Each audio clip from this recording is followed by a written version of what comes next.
Hello, today is Friday, June 9th, 2023. My name is Hannah Sun for the Houston Asian American Archive. Hello, would you like to introduce yourself and also let us know when and where you were born? Yes, thank you, Hannah, for the opportunity to participate in the archive. My name is Charlene Chuang. It is Zhuang Jialin in Chinese. Zhuang means village, Jia means home. Lin is a popular character used in girls' names that symbolize cleverness. I adopted the Charlene as my English name because it sounds like Jialin. I was born in Taipei, Taiwan on December 29, 1957. Great, thank you so much for sharing that. How would you describe the household you grew up in? Yeah, I'm the youngest of four children. My sister Vivian and two brothers, Charles and George, were all born in mainland China prior to 1949. They are 13 years, 11 years, and 9 years older than me. My family is from a province of Zhejiang, the county of Zhenhai, the village of Zhuang. I guess at some point in time, the entire village was occupied by people with my same last name of Zhuang. My two sets of grandparents were best friends and very successful businessmen in Shanghai. And that is how my parents became a couple. My parents got married in Shanghai's British concession in May of 1943, in the middle of the Sino-China War. During the wartime, my paternal grandparents lived in the French concession, and my maternal grandparents lived in the British concession. Prior to communists taking over China, my paternal grandpa, pronouncing Chinese as I call him like Aya, even though I never met him, owned several luxury clock and watch stores in Shanghai, Nanjing, and Hankou. Hankou is part of today's Wuhan. My dad, Chi-Chu, was one of 7 children, and he was the only one who escaped to Taiwan at the age of 26. It was sad that my ayah died during the Cultural Revolution, and my dad never saw his parents again since he left home in 1949. My maternal grandpa, pronouncing Shanghainese as Nga Gong, was the exclusive agent for Texaco in China for the provinces of Jiangsu and Anhui. He owned lumber factory and invested in real estate development. My mom, Jean, is one of 6 children. My mom's entire family relocated to Taiwan in 1949 and left their wealth behind.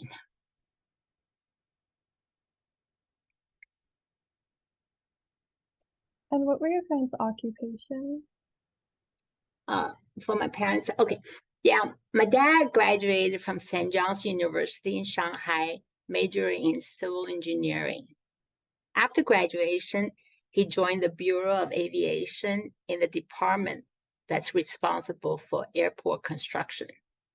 My mom is a housewife for her entire life. In 1948, my parents, with their 3 young children, went to Guangzhou to build the Baiyun Airport and then retreated with the government to Taiwan in 1949. In Taipei, we lived in the Bureau of Aviation housing. All the homes are Japanese-style single-family house. Our neighbors' dads are colleagues in the office. All the kids knew each other and played together. Later on, my dad joined the private sector and was the chief engineer for one of the largest architecture firms in Taiwan. This was when I started middle school, and we moved to an apartment building that has 4 stories high. We're on the top floor, the 4th floor, so we have to climb the stairs every day. My dad did not retire until he was 74. I see. And do you have some favorite childhood memories that you'd like to share? Of course, love this question. One of my favorite childhood memories was visiting my maternal grandmom's on every Sunday. All my cousins would be there, and we had endless food, game, and fun. In the afternoon, Grandma would give us a lot of pocket money and would take 3 taxis to the city center to watch an American movie. Although I didn't understand English and couldn't read the subtitle really well, I loved all the movie. Another fond memory was that Grandma had one room in the house that was totally filled with cookies, candies, and yummy treats. I'm not joking. The room is entirely filled with snacks. Elementary school was also filled with fun and laughter. I was fortunate to attend the National Primary School affiliated to Taipei Teachers College. Since it is an experimental elementary school, I benefited from an education that placed emphasis in 4 equally important focal areas. The focus was on morality, intellectual learning, physical education, and teamwork. I remember that everyone must learn a musical instrument. Every year, we had election for school mayor to teach us about civil duties. A girl in my session suffered from polio, so we carried her everywhere, up and down the stairs to the 2nd floor, so she didn't miss any activity. Our class size was about 300, and over 80 of us now connected via the popular Asian social media Line, and I visited with some of them whenever I was back home. So it's loving memories. That's wonderful. And what were some of the values that your parents emphasized in your upbringing? I think there are 3 most important values that my parents instilled in me. The first was the importance of family. The second was the respect for elders and teachers. And third was the importance of education. Thinking back, I realized that my parents probably would do anything for us. And it was a given that we must all go to college and get advanced degrees.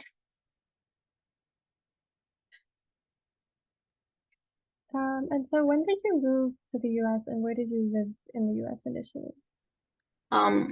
I immigrated to the US after I finished high school in the summer of 1976. I arrived in Massachusetts and lived with my 2 brothers, Charles and George.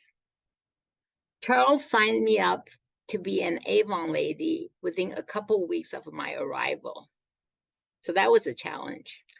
I rang doorbells in the neighborhood to make sales with my broken English. Surprisingly enough, I landed on a very nice regular babysitting job. I found all the neighbors to be very friendly, kind, and sweet. And can you share any of the other challenges of moving to America as an adult? And then also, did you experience culture shock? Yeah, I think English was the biggest challenge for me moving to US. In Taiwan, I only started to learn English as a second language in middle school officially. So middle school in Taiwan is the equivalent of 7th grade here in the States. Our compulsory education in Taiwan is 6 years of elementary school and 3 years of middle school. Fortunately, my comprehension was not too bad after only 6 years of English at school. This could probably be the result of all the American movie and TV series that I watched. My biggest culture shock was that nobody in the school would guard against students of the opposite sex in America. In Taiwan, most of the public middle and high school were either for all boys or all girls. If you got caught talking to boys from the other school, you could be demerited. I was zoned to the best girls' middle school and was tested into the best girls' high school in Taipei. My high school was the first girls' high school in Taipei. Our class size was about 1,200. We had our 30 years class reunion in Los Angeles in 2006. Over 250 of us were there. Even though we were a school in Taiwan, we had our reunion in LA. It is a tradition for our alumni to hold the 30th reunion in LA, and the event was well attended every year. Since mingling with boys was strictly prohibited in Taiwan, I was extremely shocked by the co-ed bathroom in the MIT dormitory. I was placed in Baker House during my orientation week, and I was scared to take a shower when guys would just walk in and out randomly. After that experience, I made an appointment with someone at the housing administrator's office. I still remember that it was a gentleman who met with me, and I cried hysterically. At the end, he got me a single dorm room in McCormick Hall, which is very hard to come by. McCormick is the only all-female dormitory at MIT, and I was so happy that I spent all my MIT years at McCormick. And speaking of your time at MIT, I see that you own both your Bachelor of Science and Master of Science degrees from MIT in chemical engineering. Could you describe more about your undergraduate experience at MIT? Yeah, I feel extremely lucky to just get into MIT. Although I only scored 360 something on my SAT English, MIT took a chance on me and admitted me.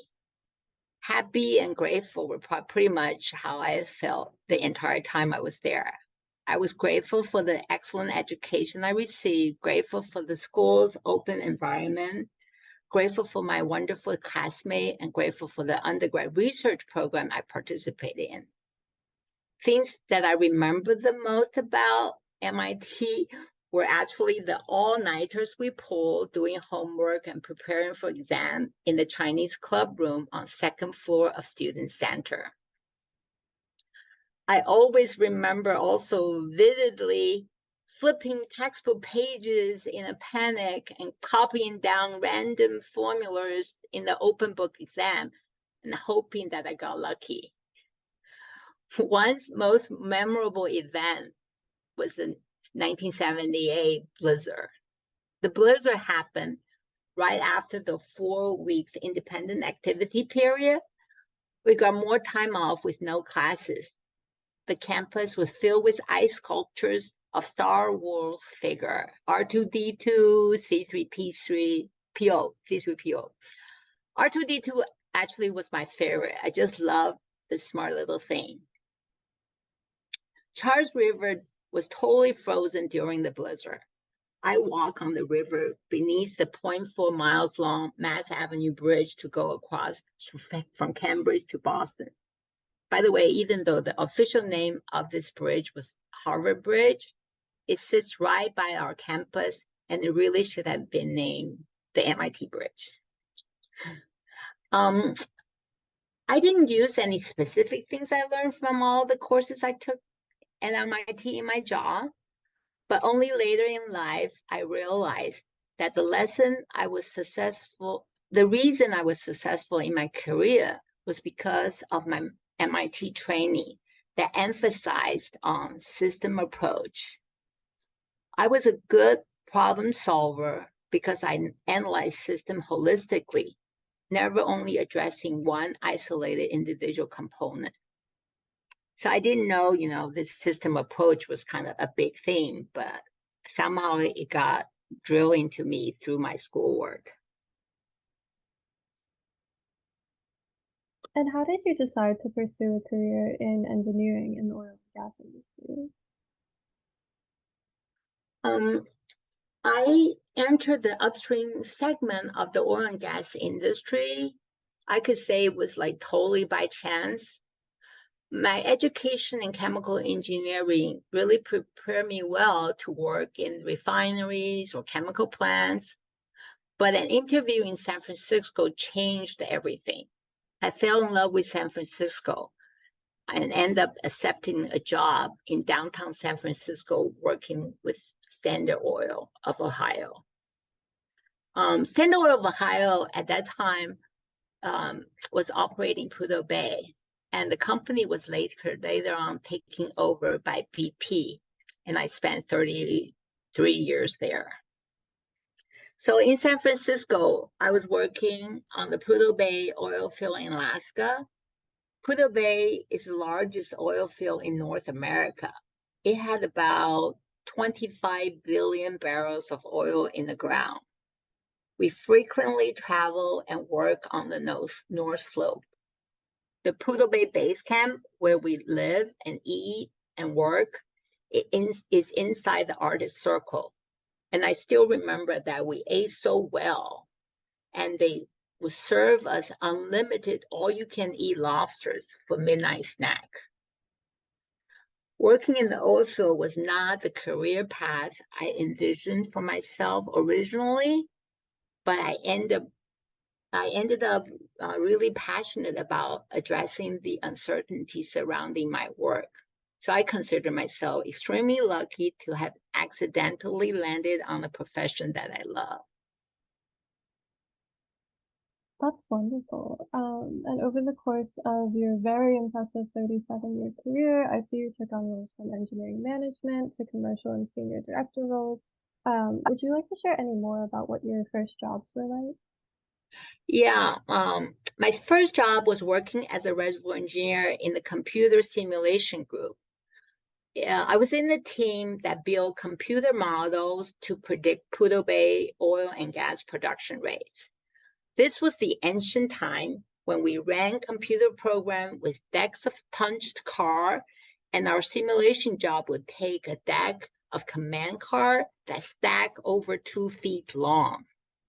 I remember that I had to guard the deck so well while walking from my office to the computer in fear of bumping into someone or tripping. After working in San Francisco for a little over 4 years, BP closed to San Francisco. Most of the staff left the company or moved to Anchorage.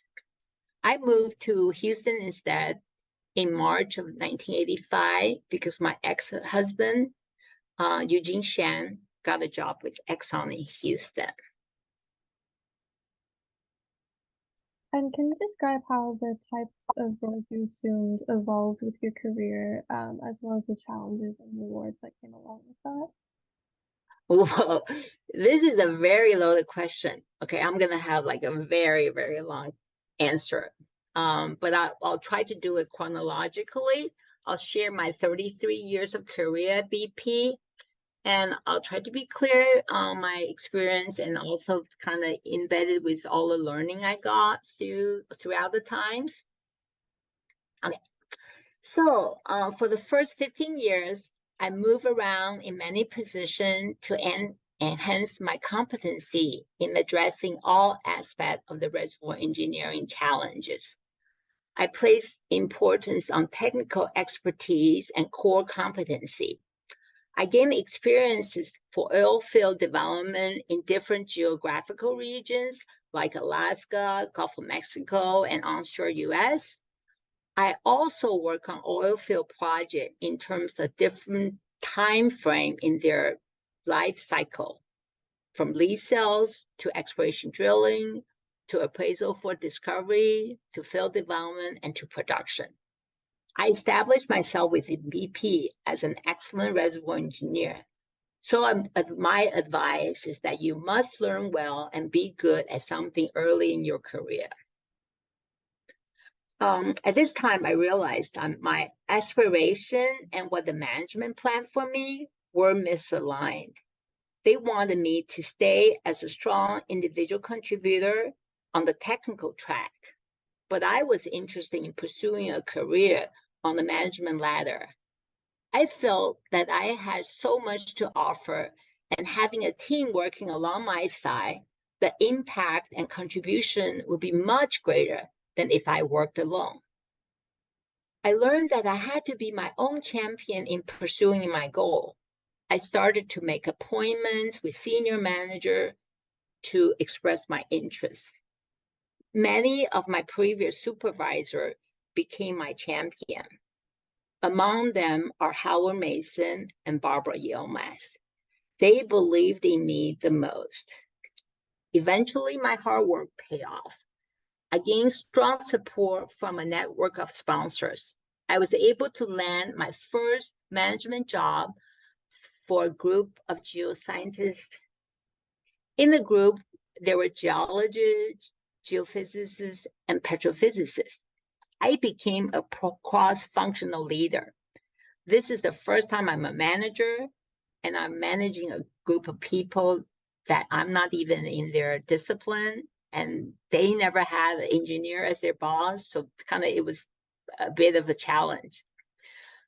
But it was like lucky because my lack of the geoscience expertise, I end up spending more energy leading my team by sharing high-level content and providing clear direction. The clarity of our goals motivated my team members, and they all pulled their best effort together collectively to move our project forward together. I was actually end up blessed with this perfect transition to move from technical to management. Because this first official management position was this one, where I don't have the knowledge to micromanage my team, this probably was the key success factor for me becoming a good leader. Also, at the same time, I learned quite a bit technical knowledge from the staff that set me up for future success. The oil industry was quite cyclical. Company changed their organization structure from functional base to asset base and then back to functional base, like the swing of the pendulum. I experienced these change and the associated staff reduction many times at BP. I personally prefer the asset-based structure as it allows decision to be made with the project goal as anchor. All the challenges could then be addressed systematically and holistic for project optimization. It prevents the tug-of-war among various functional teams because of the misaligned priority and target in each function. So from 1997 to 2003, so we still have many years to go, okay? I was the Ursa asset manager. Ursa is a deep water Gulf of Mexico oil field approximately 130 miles southeast of New Orleans. It is a tension-like platform in 3,800 feet of water. Ursa platform was planned as a $1.5 billion capital project among Shell, BP, Exxon, and Conoco, with a production rate of 200,000 barrels of oil a day.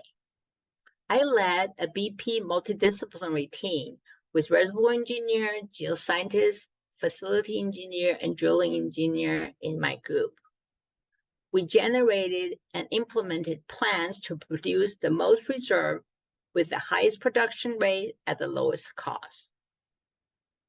For Ursa, Shell was the operator with 45% working interest. BP has 23% working interest, and the rest was split between Exxon and Conoco. Since all development decisions had to have over 50% working interest approval, the three non-operated partners collectively could overturn Shell's proposal. This made the dynamic of the partnership extremely robust and challenging.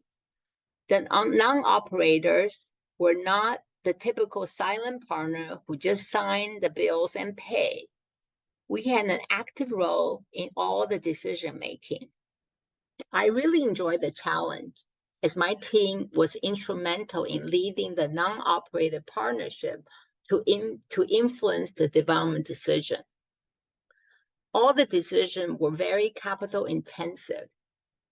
These are decisions on numbers of well, drilling location, well perforation strategy, waterflow decision, platform facility maintenance and upgrade, transport pipeline issue, near field exploration, and subsea tieback opportunity. It became apparent that our joint venture was effective when Shell's team changed their process flow to share their recommendation with the partner for consensus before presenting their own proposal to Shell's management for approval. That was a big win for us. We had regular partner meeting at least once a month in New Orleans. One time, after the meeting, a young Shell female engineer approached me to tell me that she admired my relentless dedication and I was her role model. I was so happy to be an inspiration for her through my effectiveness in working with my 3 white male counterparts from Shell, Exxon, and Conoco. My tenure as Ursa asset manager was the most rewarding period of my career. After Ursa asset manager role, I became the exploration engineering manager supporting BP's entire Houston exploration organization. We assessed and ranked the commerciality of our exploration activity in the Gulf of Mexico, deep water, deep gas, and Canada. We also supported the exploration and appraisal drilling decision and activity. I then moved to the Atlantis Phase 2 subsea development project manager position, working closely with FMC, Technip on the design and construction of our 4-well subsea tieback system to the Atlantis platform. At the end of 2007, I turned 50 and had I served in various lateral management positions within BP as subsurface manager, asset manager, exploration engineering manager, and development project manager. I knew at this point that my passion and strength were in the early stage of a project where big strategic decisions were made. I enjoy analyzing and making impactful decisions when the situation was complex and there was more unknown than known. The rigid project management role to build the hardware with tons of steel based on a fixed design was not a good fit for me. Therefore, in our career, it is important to have clear recognition of your own aptitude and weakness. With that clarity, you can get to the job you enjoy and perform to your fullest potential, or to know when to leave and move on. So at this time, many major life events occurred to me also. I got divorced in 2006. My dad passed away in 2007. And both of my kids, Rachel and Andrew Shen, went away to college in 2005 and 2007. I contemplated leaving BP, and I almost joined a startup oil and gas exploration company. In the end, I took a commercial director position within BP in Shanghai. To leave the lucrative oil and gas upstream business and change function from technical to commercial in another continent was a very big decision. But the challenges and change was exactly what I was looking for. The job itself was interesting as it crosses organization within BP.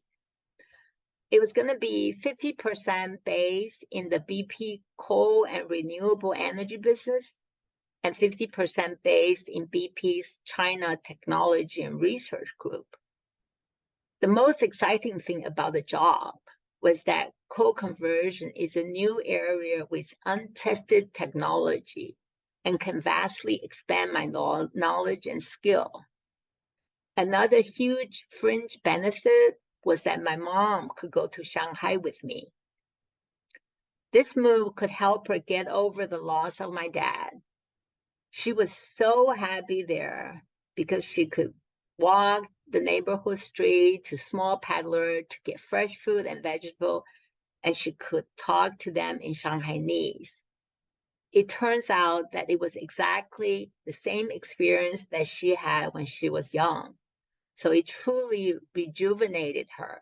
So I was so happy that I get to take her with me. My job turned out to be amazing too. I got to learn all about coal conversion technology, visited coal-rich provinces in China, collaborated with the brightest researchers in China. I prepared strategy position paper for not only the BP board's approval, but also for the BP external board's approval, because BP will significantly increase our carbon footprint, even though we try to do clean coal. The lesson for me from this major job move was that sometimes you need to take a chance, be more adventurous, and the reward could be beyond measurement. Well, things never happen as planned. The 2008 economic crisis tanked the oil price. All coal conversion venture came to a stop at BP. Fortunately for me, Andy Ingles, our upstream EVP, happened to pay a visit to Beijing.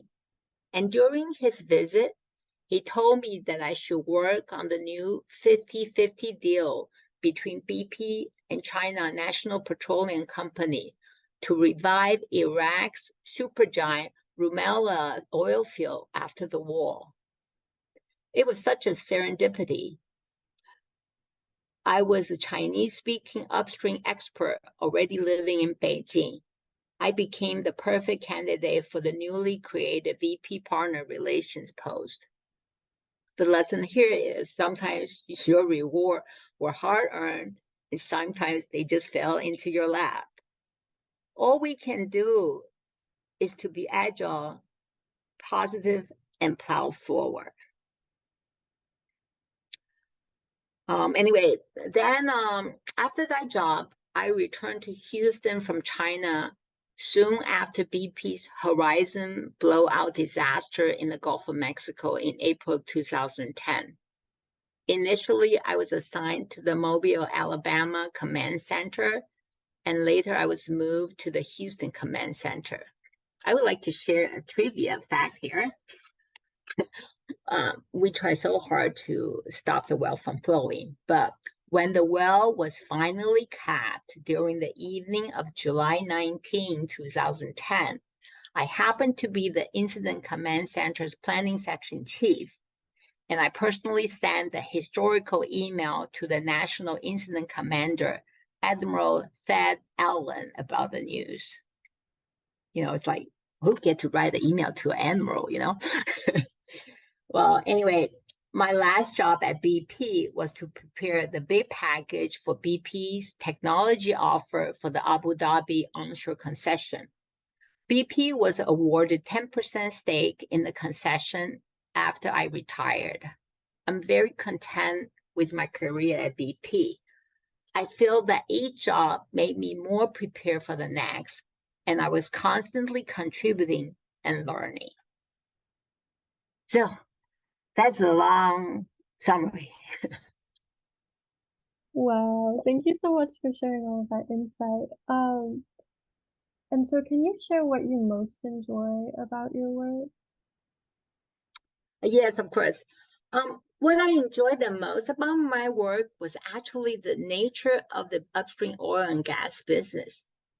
In the early phase of an oil and gas field, many major investment decisions must be made when the uncertainty was tremendous and information was always lacking. I enjoyed the uncertainty analysis and all the scenario plannings that was done to understand the impact of each major uncertainty. Sound uncertainty analysis, considering all relevant issues, were key to good decision making. BP had an internal training course on uncertainties. I like to work on the subject so much that I used to help teach that course within BP in hope to train more good engineers. The other things I enjoyed the most was mentoring and sharing my experiences. I actively mentored during my time at BP. One main reason that I retired from BP to join Tiandi Energy was the opportunity to mentor. Tiandi Energy was a company funded by Silicon Valley venture capitals. Its business model was to use the technical staff in China to work on outsourced oil and gas field study from oil companies in the US. They recruited me because they had staff with good fundamental technical capabilities in oil and gas, but lacked good understanding of the needs of their US clients. Tiandi's major challenges were the language barrier on the technical level and the full understanding of how things work in US oil company. With my 30 years background at BP working on all multidisciplinary teams in the industry and my fluency in Chinese, I was a perfect fit for them. They enticed me with their offer of 5% ownership of the company. This became my dream job. I could share my expertise, mentor all the staff in the company, and I even had a chance to become wealthy. A dream on, okay? Anyway, I mentored over 50 bright Chinese young engineers and geoscientists in Beijing. We did projects for Devon, Marathon, Statoil, Lin Energy, and Hardwork Energy. Unfortunately, this ended quickly when oil price dropped from over $100 a barrel to $45 a barrel in 7 months. So when oil price dropped like that, all the oil companies stopped their contracting work. So I left Tiandi in March 2015. With the cash flow difficulty faced by Tiandi Energy, I felt that my salary could be better spent to support many families of our young Beijing staff. But then I did get to mentor them while I was there, which was amazing. That is wonderful. And what were your experiences like as a woman in a traditionally male-dominated field that's also mostly white? Have you ever experienced discrimination? So interestingly enough, I never view myself as any different from men. This was my true belief and basic mindset. I have been described by my colleagues with a funny phrase that meant I had stronger mental strength than men. Self-confidence was not something I was lack of. And I believe self-confidence was an important attribute for success. While I was at my MIT, the male to female ratio was 5-1. So probably I was well prepared for the environment of the oil and gas industry. But I do want to share a personal odd experience that I had at BP. It didn't bother me much then, but it could illustrate the overall environment for female 35 years ago working in the oil industry. The Friday before my Monday C-section for my second child, Andrew, I was asked to pack up my office. Rachel and Andrew were only 20 and a half months apart. My management probably didn't think I would come back after maternity leave with 2 young children. When I came back, I didn't have an office. I was placed temporarily in another Asian female reservoir engineer, Alice Tice's office. Discrimination towards female did happen at BP. One vivid memory was one of the staff reduction around 1992. At that round, almost all female in the technology group got laid off. I believe they did file a lawsuit against BP. The situation towards pregnant women and women in general improved tremendously over the years. While these things did not deter me from my passion for my job and the love for the industry, I still encourage my daughter to join Chevron after her graduation from Stanford. 14 years later, Now Rachel is still at Chevron and she's doing really, really well. This was a testimonial that I feel blessed that my career and my industry and the love for my industry. So kind of the advice was to people are for career choices, regardless of your gender or ethnicity, the most important thing is to find a path that is in line with your innate strength and passion. Of course, it needs to also provide you with enough financial security. Another gift from working at BP was that my fellow female reservoir engineer and I created a very strong bond working together. In the late 1980s, our male counterpart called us with the endearing nickname of Enginettes. When I was pregnant with Rachel in 1986, there was 4 other white female reservoir engineers in the group. They are Kim Britt, Rachel Deskin, Susan Leach, and Pam Quigley. Since I was going to name my daughter Rachel, the other 3 girls protested and said I should name my new baby Crisp, K-R-I-S-P, taking in each of their initial. All of us remained very good friends to this day. We took vacations together to ski, to resort spa, or just sit around and chat when somebody came back in town. That's so lovely to hear about. And so shifting a little bit to talk about your volunteering, I see you were involved in various community volunteer work that we'd love to hear about. Could you start by telling us more about your involvement with youth and minorities? Yeah, of course. As I mentioned before, I was extremely grateful that I got my education at MIT. I was compelled to give back to the community and encourage youngsters to enter into the field of science and engineering. So my involvement with the youth and minorities are all centered around science and engineering. I helped with science fair when Rachel and Andrew were in high school. I sat on panel discussions for young engineers. What I'm most proud of was that I placed over 50 underrepresented HISD high school students before their senior years in summer jobs at BP over a 9-year period.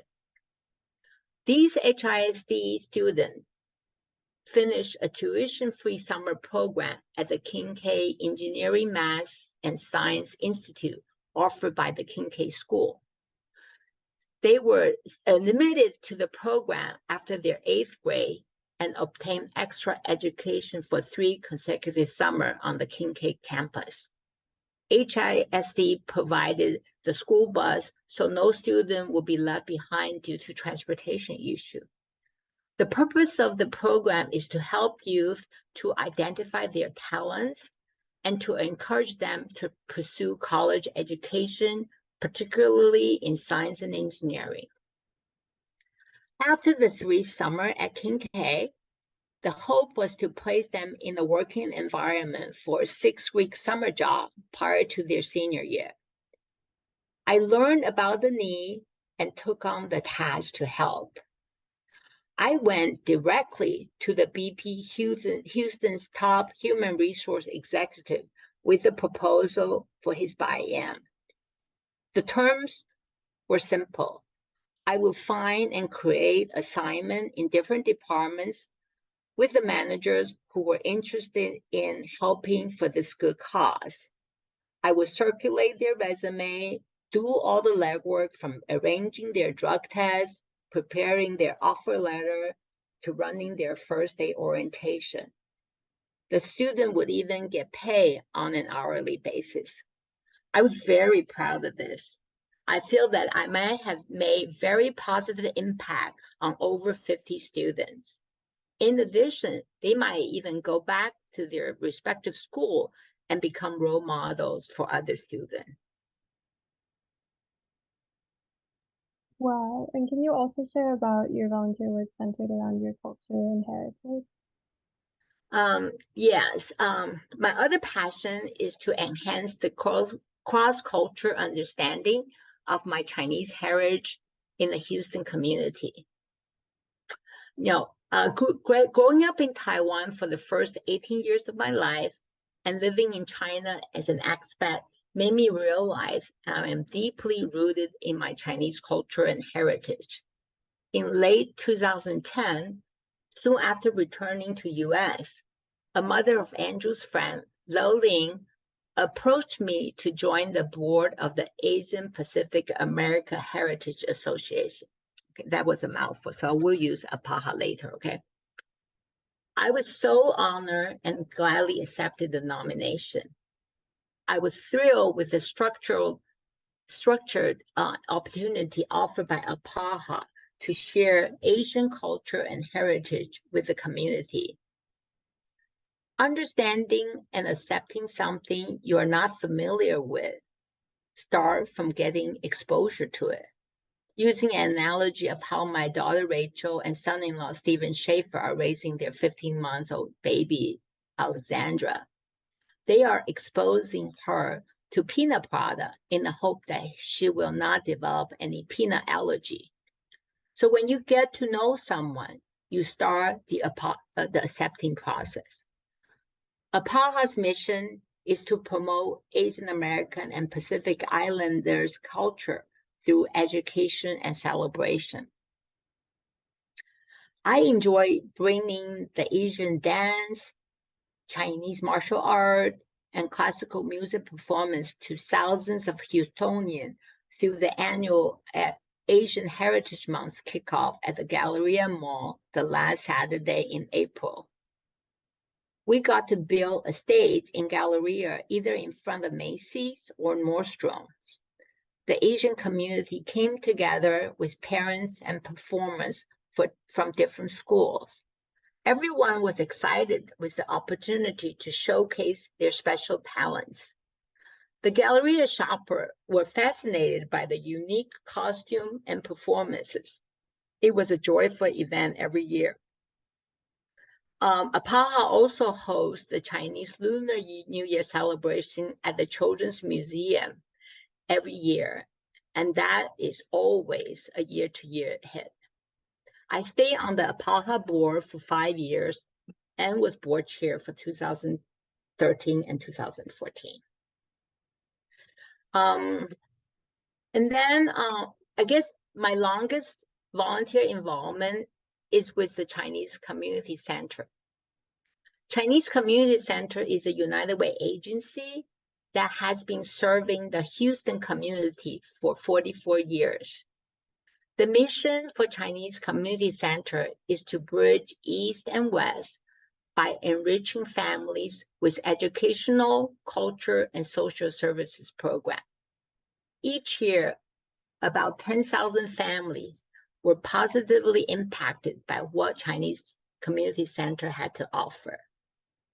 I took on an active leadership role as a board member in January 2012 and served as the board chair for 2018 and 2019. Chinese Community Center provides social services, daycares, youth program, adult daycare, language school, and wellness program for seniors. The ethnicity of people served by Chinese Community Center are about 65% Asian, 16% Black, 8% Hispanic, 7% white, and 4% others. So it's a very, very mixed and diverse ethnicity. During my board term, the senior center that houses the adult daycare on the first floor and provides space for community events on the second floor was completed. We also converted a storage building to a sports center for ping pong. I was so proud of this major facility expansion project at CCC. This project is only made possible by all the previous year's board chairs, board members, and the staff that worked so hard for it. Together, $6.3 million were raised from our community members to build this beautiful space for our community and for the senior.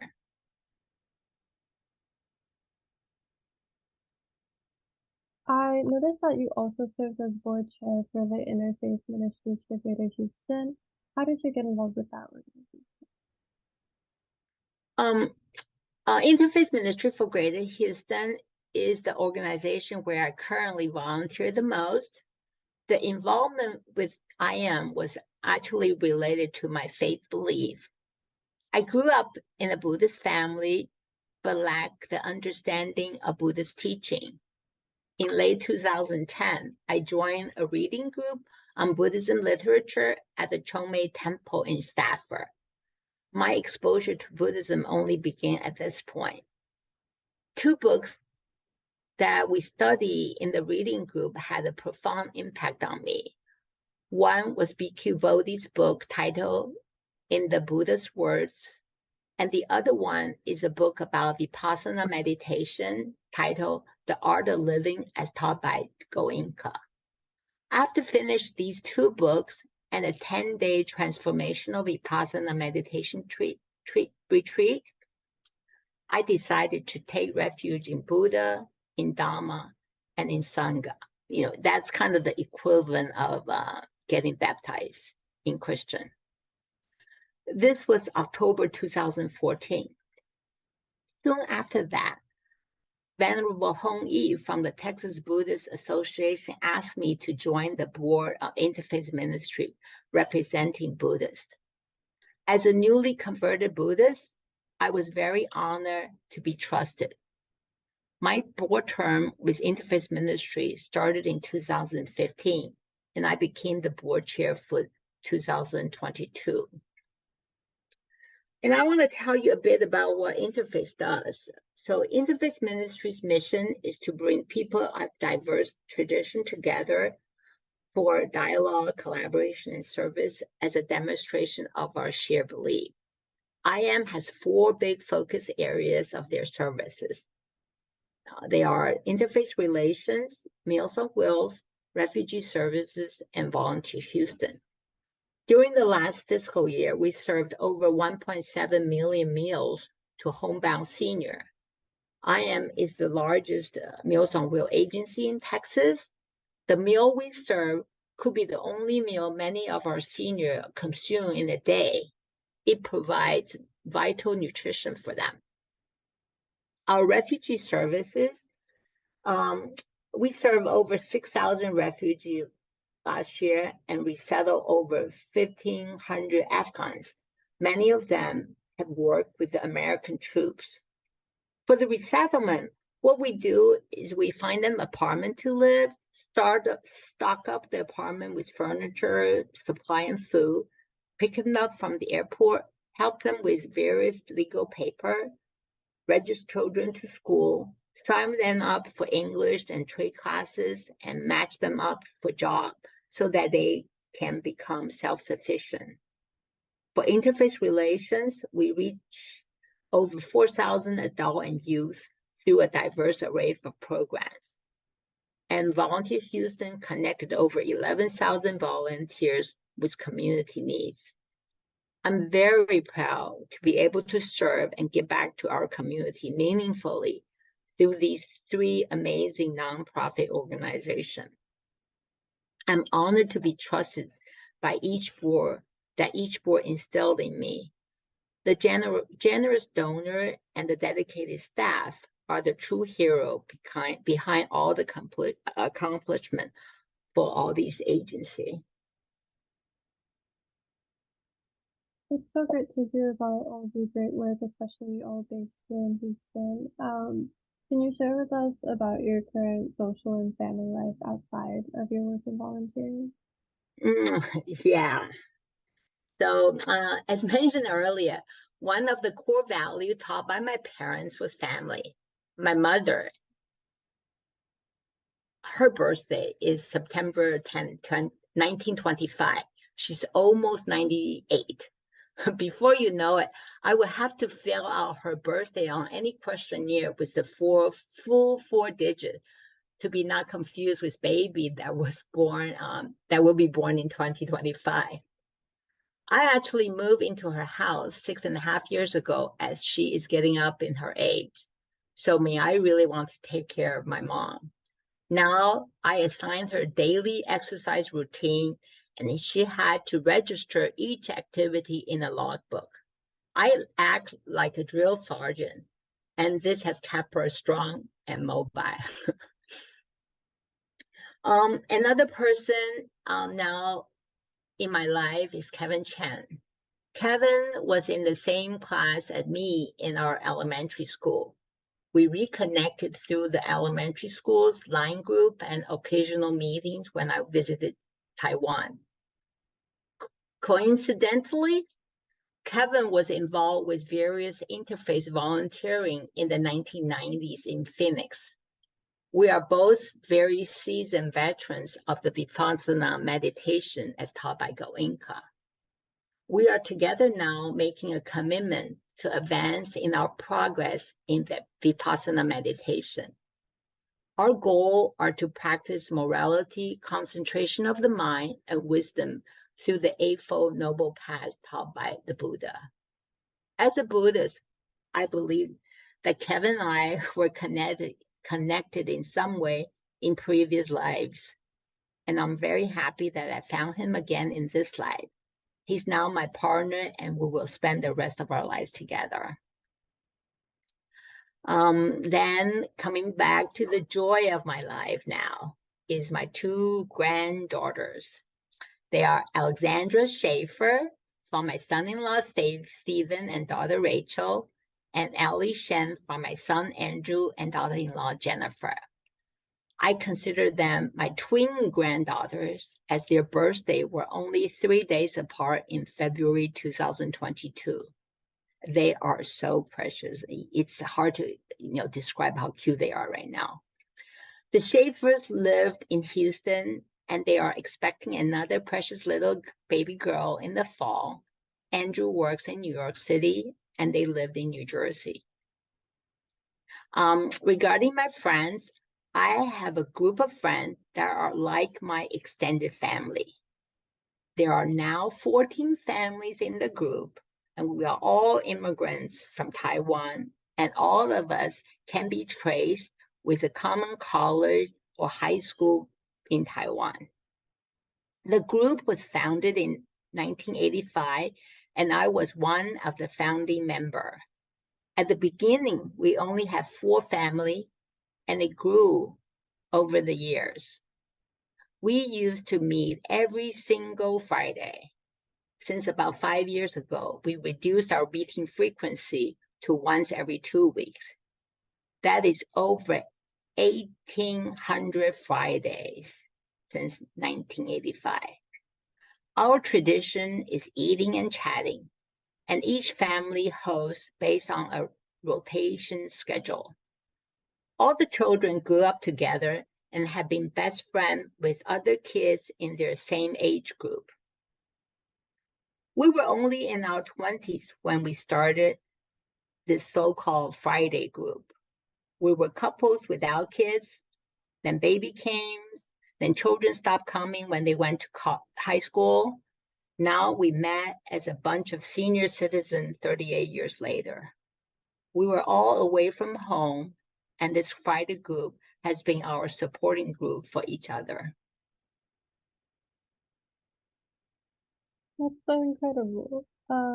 And then finally, can you tell me about some current hobbies or interests outside of your career? Yeah, like many non-athletic seniors who like to exercise and move around, my current new hobby is playing pickleball. I mentioned that Chinese Community Center has many programs for our communities. Pickleball is one of their offers in their wellness program for seniors. They convert the indoor basketball courts to 4 pickleball courts during the session. I regularly play 3 to 4 times a week whenever I'm not traveling. I enjoy both playing and socializing with new friends that I met at the court. Traveling to see the world is a major part of my retirement life also. I'm excited from the planning stage to the anticipation stage and then to the actual traveling. After my retirement in late 2018, 2019 was filled with travel. I made 5 big international trips and 2 US trips. In 2020, right before the pandemic hit, after returning from New Zealand and Australia, I took my mom with me to Taiwan from March 2020 to May 2021 for 15 months to escape the pandemic in US. I was so afraid that during the pandemic, I live with my mom, but if I go out, I have to be so careful not to infect her. So it works out perfect because Taiwan as an island didn't have any really cases during the time we were there. During the stay in Taiwan, I got to travel and hike all over the beautiful island of Taiwan. I experienced and enjoyed the island in a brand new way. Right now, I'm also taking Chinese calligraphy class in Chinese Community Center and an online Chinese painting class using the traditional brush paint. I love calligraphy since my childhood, and Chinese painting, on the other hand, is a brand new hobby for me. My Buddhism reading class continued to be important to me, and we are now reading the Anguttara Nikaya. There are 4 major Nikaya that contains the collection of scripture of the Buddha's teaching. Of course, I'm still very involved with the board activities for Chinese Community Center and Interfaith Ministries for Greater Houston. I can honestly say that there isn't any dull moment in my life, and I truly enjoy every moment of it. So, well, thank you, Hannah. Thank you so much for everything you've shared. Those are all the questions that I have. Is there any final comments or anything you'd like to add to the archive? No, I'm just so happy that I get to leave this on the archive, and maybe my grandchildren and their children could listen to it someday. It's absolutely our honor and our pleasure to have you. It was so lovely speaking with you. Thank you so much. Yeah, and the honor is mine. Thank you. Bye-bye.